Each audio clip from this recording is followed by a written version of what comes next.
In this video, I'm going to show you how to add and manage tags, and there's a few different areas you can do this from. Log into your CRM, go to Actions, click on the little arrow and go to Manage Tags.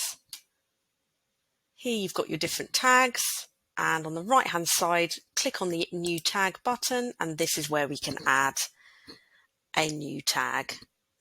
Let's go for just a test tag. The option to color code it,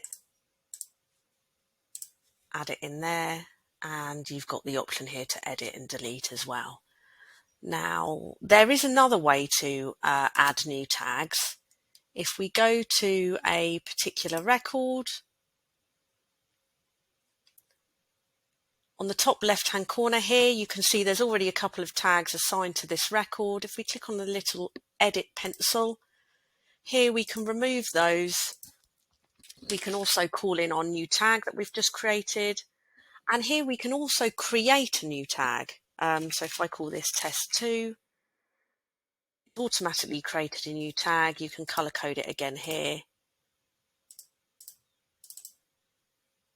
We'll click that and click save. And to confirm that that's been added in, if we come out of the record, go to Actions, we want to click on Manage Tag, you can see the new tag that we created on that record.